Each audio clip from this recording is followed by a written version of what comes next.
ఏంటి இந்த ரோஜாவுக்கு வேணாக்கா வேணுமா அந்த ரோஜாலாம் வேணும்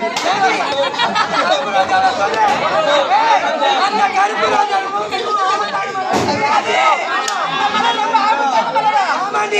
அந்த கருப்பு ரோஜா ரொம்ப அழகா இருக்கு அப்படி பறிக்க பக்கத்துல போனீங்கன்னா அந்த ரோஜா பெரிய முள்ள இருக்கு அதை பறிச்சு அந்த முள்ள அந்த ரோஜா செடியே ஒவ்வொரு ரோஜா பூக்கும் ஒரு முள்ள இருக்கு அந்த ரோஜா பூக்கு ஒரே ஒரு முள்ள இருக்கு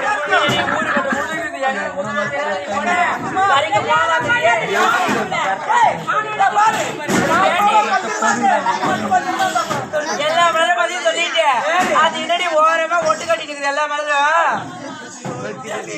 அது என்ன மலம் சொல்லணுமா அதான் கொடிமல்லின்னு சொல்லுவாங்க கொடிமல்லியா அடியே அதெல்லாம் கொடிமல்லின்னா நீங்க அடியே